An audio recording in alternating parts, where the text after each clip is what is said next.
I've lived in Minneapolis my whole life, and Cedar Lake has always been my escape. It's one of those quiet places in the city, surrounded by tall trees that rustle in the wind, and narrow paths where people run or walk their dogs during the day. Last summer, I decided to rent a small cabin right on the shore for a completely alone weekend. I needed to clear my mind after a difficult breakup that had left me with my heart in pieces and my head full of doubts. No friends to accompany me, no phone signal half the time, just me, an old book I had brought, and the calm water of the lake. I thought it would be perfect to disconnect from the world, but what started as a peaceful getaway turned into something sinister that still keeps me up at night, reliving every detail in my mind. It was Friday afternoon when I arrived at the cabin. The sun was slowly setting, painting the lake a deep orange that reflected off the gentle ripples of the water. I calmly packed my things, a backpack with clothes, some food, and my favorite book. I lit a fire in the stone pit outside, feeling the comforting warmth against the cool of the evening, and sat on the weathered wooden deck with a cold beer in hand. The cabin was old, with floors that creaked under my feet every time I walked, thin walls that let the wind through, and a smell of damp wood that reminded me of my childhood. But it was cozy, with a simple bed and a small kitchen. Across the lake, I could see a few more houses, most hidden by dense, tall bushes, and beyond, a few abandoned sheds from the time when this area was filled with family farms. I didn't think much of it at the time. I just wanted to relax and enjoy nature. Night fell fast, shrouding everything in darkness, and the only sounds were crickets chirping in the forest, and the soft splash of water against the wooden pier that stretched a few feet into the lake. Around midnight, I was inside, lying on the couch reading under the dim light of a lamp, when I heard the footsteps for the first time. They weren't strong, but they were clear and distinct, on the gravel road that led directly to my cabin. I froze in place, the book still in my hands. Who could be out here at this hour? The nearest neighbor was a quarter of a mile away, and he hadn't heard of any cars coming. I looked carefully out the small window, but it was pitch black outside, with not a single star visible because there was no moon that night. I grabbed my flashlight from my pocket and turned it out, sweeping the beam of light through the trees. Nothing, just the branches swaying a little in the light wind. I told myself it was probably an animal, maybe a curious deer or raccoon looking for food in the trash.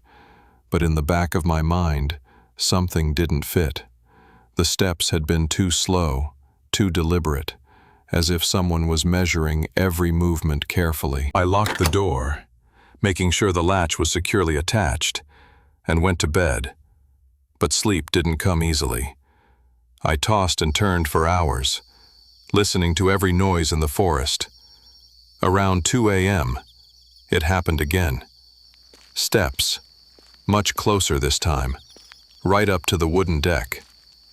I sat up in bed, my heart pounding in my chest like a drum. I didn't turn on the main light. I didn't want to give away that I was awake and alert. Instead, I crept up to the window, stepping carefully so as not to creak the floor, and listened intently. Silence for a whole minute, which felt like an eternity, then a gentle thump. Knock-knock on the wooden railing outside. My blood froze in my veins. Who knocks on a railing in the middle of the night? I whispered in a trembling voice. Who's there? There was no response, only oppressive silence. I grabbed my phone from my pocket, but as always, no signal in this remote area. The cabin had no landline.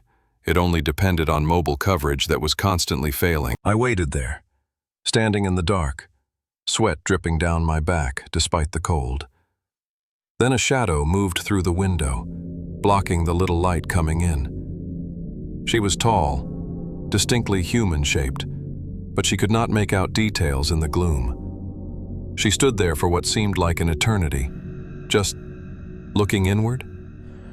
I held my breath, silently begging for it to go away, that it was just an illusion of my tired mind.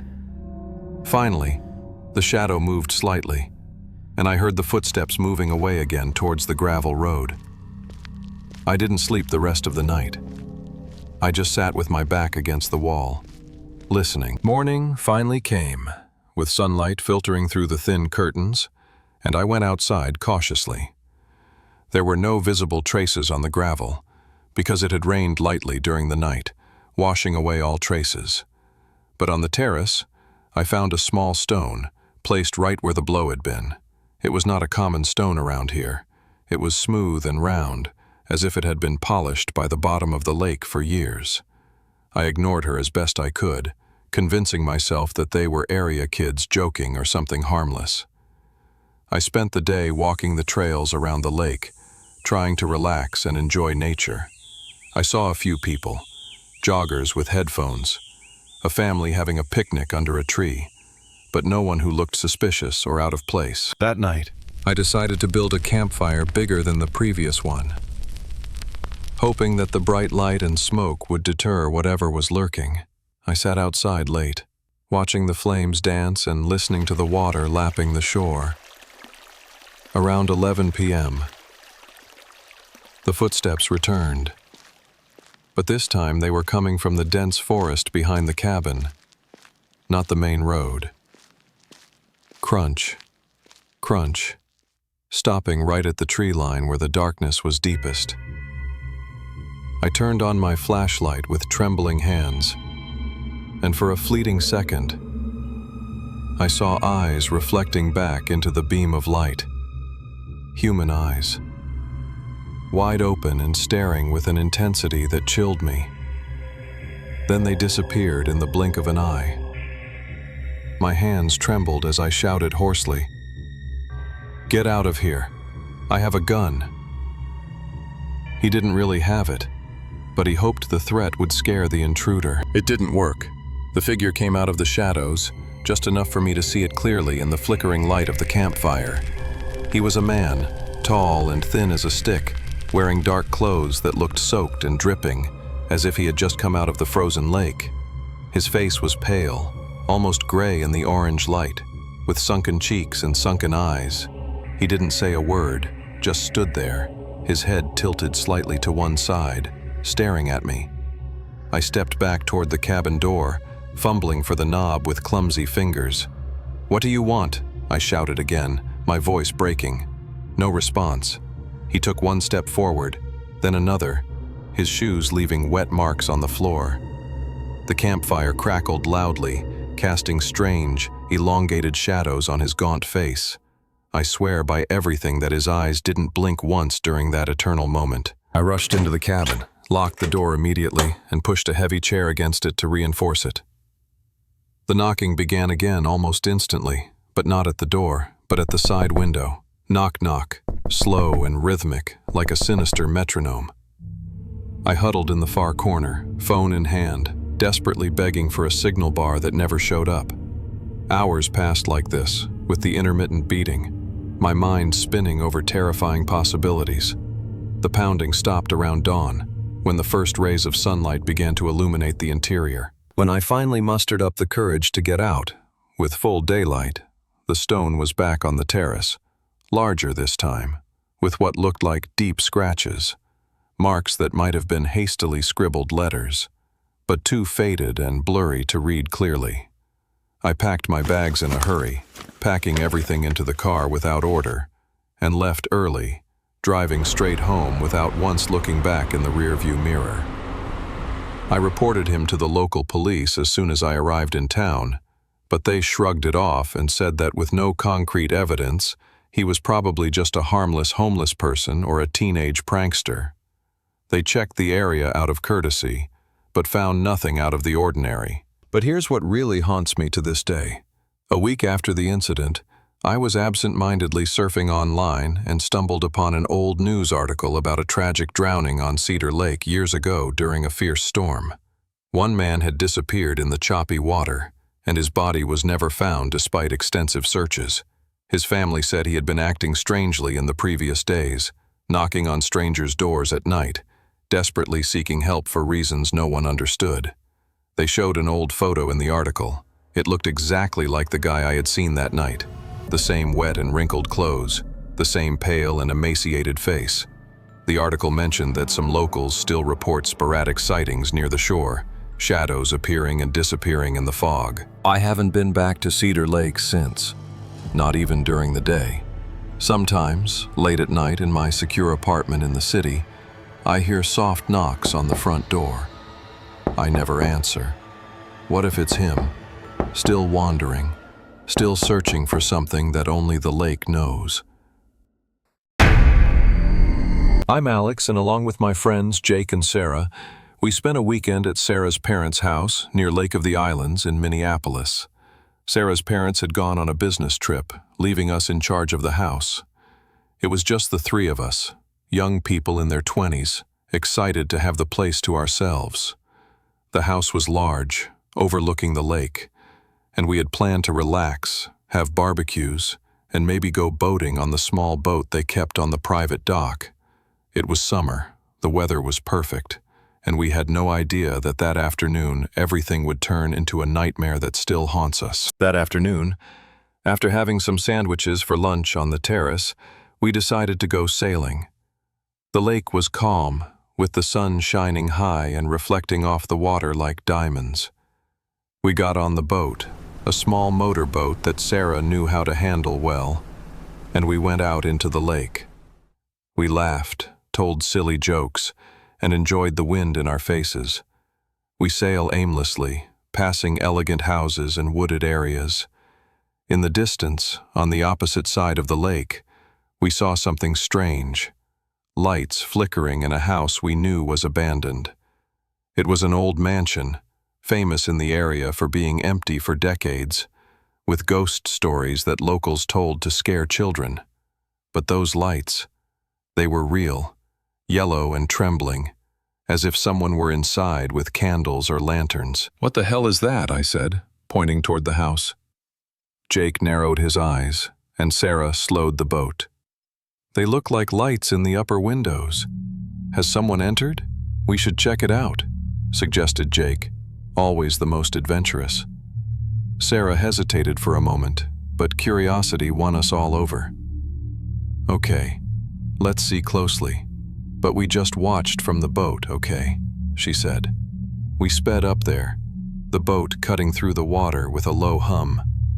As we got closer, the lights moved, passing from one window to another, as if someone were walking through the rooms. The sun was starting to go down, dyeing the sky orange, and the air felt cooler. We moored the boat at the old, ramshackle dock of the abandoned property. The wood creaked beneath our feet, and the place smelled of dampness and rot. The house stood before us, with vines covering the cracked walls and mostly boarded-up windows, but those lights were still visible above. "Let's go inside, just a quick look," Jake insisted, and though Sarah and I exchanged nervous glances, we followed. The front door was ajar, creaking when we pushed it open. Inside, dust hung in the air, and antique furniture was covered in cobwebs. We climbed the creaking stairs carefully, my heart pounding in my chest. Every step echoed, and the silence was oppressive. We reached the upper corridor, guided by the lights that now seemed weaker. We entered the room where we had first seen them. It was empty, just an old mattress on the floor and peeling walls. Suddenly, we hear faint voices, like distant murmurs, and soft footsteps upstairs or in the next room. "Hello, is there anyone?" called Sarah in a trembling voice.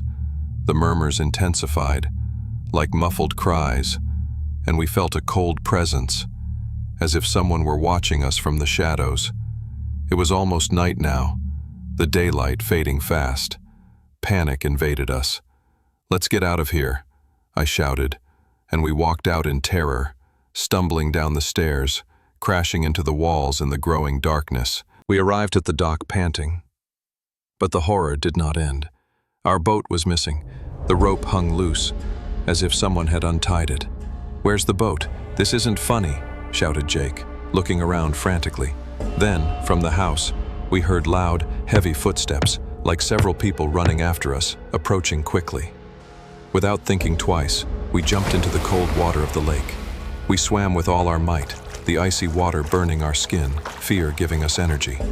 My arms ached, water was pouring into my mouth, but I kept going, hearing Sarah and Jake next to me, panting. Out of nowhere, a boat with a couple of night fishermen appeared nearby. "Help, please!" we shouted. They took us on board, wrapped in blankets, and took us back to the opposite shore. We called the police from Sarah's house, shaking and wet. They arrived quickly, searched the abandoned house with flashlights and dogs, but found nothing. No lights, no voices, no trace of our boat, which appeared floating alone the next day. They said they were probably vandals or our imagination. Days later, we spoke to locals at a nearby bar. One, an old fisherman, told us the real story. Years ago, in that house, there was a brutal homicide. A crazed father killed his entire family during a storm, and their bodies were found in the upper rooms. Since then, people report lights flickering at night and wailing and footsteps are heard, as if souls are still hovering. We never sailed alone again, and every time I see the lake, I remember those footsteps chasing us. I remember every detail of that night as if it were yesterday. As we swam, I thought we wouldn't make it. The water was so cold that my muscles went numb, and the footsteps of the house kept echoing in my head, getting closer and closer. The fishermen miraculously saved us. They were two older men who were trying their hand at night fishing. They asked us what had happened, and we babbled the story through chattering teeth. At the police station, the police looked at us skeptically, taking notes but not much enthusiastic. "It happens often with that old house," one of the officers said. "People see things, but there's never evidence." The next day, we retrieved the boat, but it had strange marks on the rope, as if they had been cut with something sharp, not untied.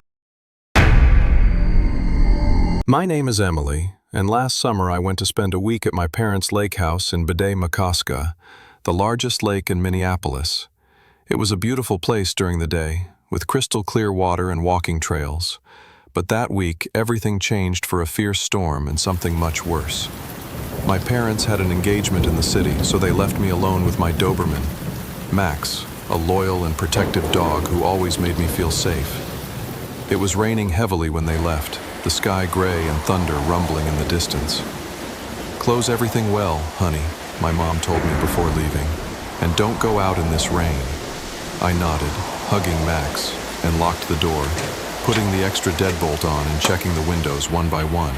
That night, I turned on the television to distract myself from the noise of the rain hitting the ceiling. On the local news, they talked about a serial killer on the loose in the Lake District. He had attacked several people in isolated houses, always at night, leaving chilling messages. "Stay alert," the host said. My heart raced. The house was remote, surrounded by trees and the lake. I turned off the TV, trying not to think about it, and went upstairs to my room on the second floor.